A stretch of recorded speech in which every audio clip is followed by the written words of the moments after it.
in Italy, where Galileo was a professor. You can almost see Harvey carrying the baton of science from Italy, yes, the tradition of Galileo and so on, across to England. Yes, and of course it was an extremely exciting time for science in this country. We have the birth of the Royal Society in the 1660s. It was a time really when people were looking towards a new way of thinking about the world. And you can see Harvey as a sort of a crucial figure at the beginning of this movement. The Church based its views of biology on the writings of ancient philosophers and the biblical teaching that man was made in God's image. But Harvey's revolutionary observations suggested that the body was made like a machine. There was this concept that the parts of the body didn't necessarily actually have a function, but they were simply there because that's the way that God had designed them, and that was it. That was the end of the argument. But one of Harvey's genius moments was the discovery and the demonstration that all the parts of the vascular system played a very important mechanical role. He was able to show that blood moved around in two closed loops. And of course, this is the fundamental basis of all cardiovascular physiology ever since.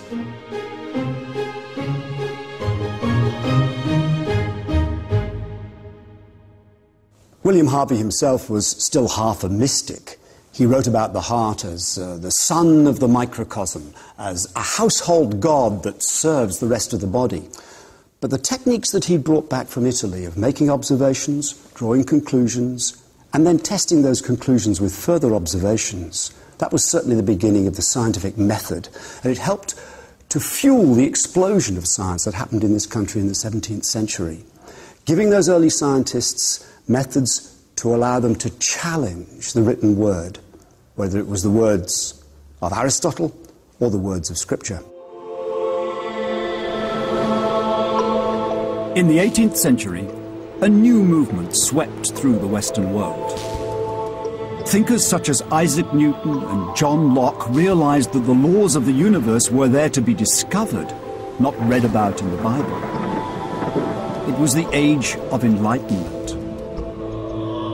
Democracy, freedom, and science replaced religion at the heart of society. For me, the person who epitomizes the Enlightenment is an American, Benjamin Franklin. He was not only a statesman, but also a celebrated scientist who found a rational explanation for the wrath of God.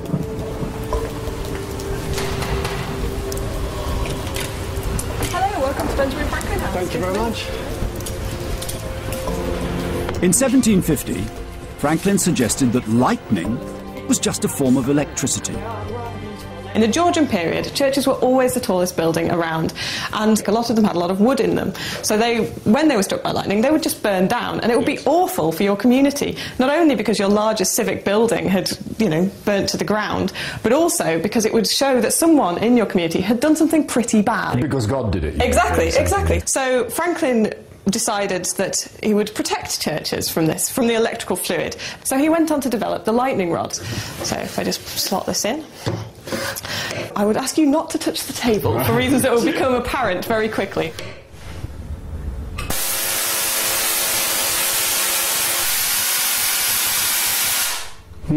Churches weren't always keen to have science mix with religion in quite this level, and they did see that it was Franklin trying to circumvent God and God's will. Franklin did say that if you really want to if you don't want to circumvent God's wishes, you should actually not have a roof on your church, because rain is also a natural phenomenon. But obviously now all churches have lightning rods on them, so it does work. I imagine if God wishes to punish you, you can find other ways. Franklin was also the first scientist to help found a nation with a new form of government. His championing of scientific rationality inspired the first country built on Enlightenment principles.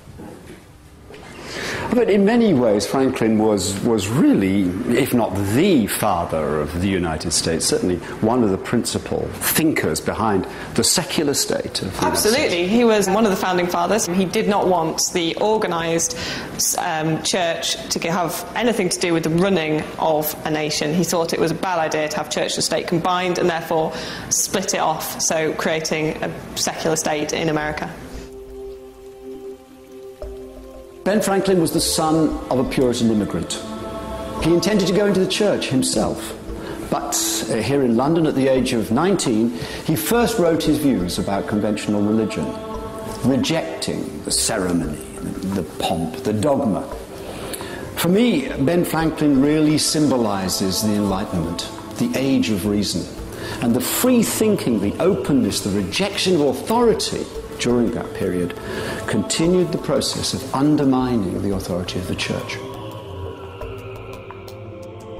It was scientists brought up on these Enlightenment principles who pushed Christianity into a retreat, which continues to this day. Darwin removed the main argument for God's existence.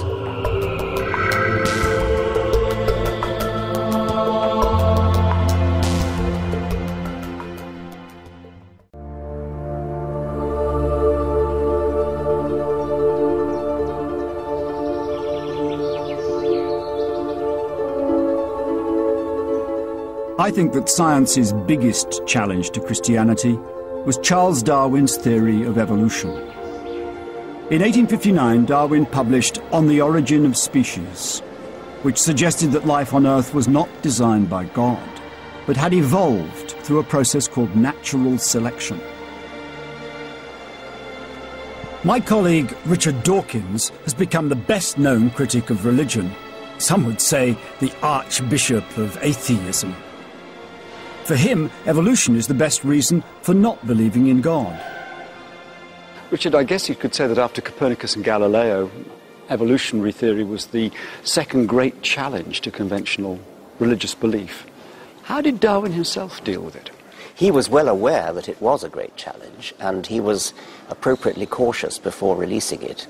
He delayed for something like 20 years after writing it out, and some people think the main reason for his delay was caution because of the effect it would have on the religious establishment. Christians had always believed that human beings were made in God's image, but Darwin's theory implied that we are in fact apes. Darwin removed the main argument for God's existence because before Darwin it looked as though the evident, apparent design of living things could only be interpreted as actual design. Some people seem to have come to terms with evolution, as they did with Copernicanism, by saying it's just an illumination of the wonders of God. I find it remarkably unconvincing because the suggestion is that God, in deciding to create life, chose to do it in precisely the way that made it look as though he wasn't there. Well, you could say that the difficult bit was creating the physics of the universe with all its improbabilities in such a way that it would allow evolution to occur. That's a much better way to look at it. I mean, there's a certain amount of plausibility about that. I find it ultimately implausible because it suggests that an intelligent creator would need an even bigger explanation himself. This wonderful university museum at Oxford exudes Victorian confidence in the special power of human beings. It was here in 1860 that Samuel Wilberforce, the Bishop of Oxford, defended Christianity against the onslaught of Thomas Henry Huxley, the great champion of Darwin. There's no doubt that Darwin's discovery of a natural mechanism that could explain the origin of all life on Earth, including human beings, without divine intervention, was a serious challenge to conventional religious belief. Christians are still uncertain and divided about how to respond to evolution. The overwhelming evidence for Darwin's theory has led the mainstream churches to concede that humans were not literally made by God. But they cling to the idea that God made evolution possible. This kind of accommodation has become a familiar pattern. It's not a matter of overturning what we thought before. It's more a matter of saying that what we were taught when we were 7 years old is still true, but there's so much more going on that we couldn't possibly have handled when we were 7 years old. Well, I mean, you seem to be talking about a kind of plasticine God, a God that becomes stretched and deformed to fit any shape you want to, informed by science, but stretched. No. Still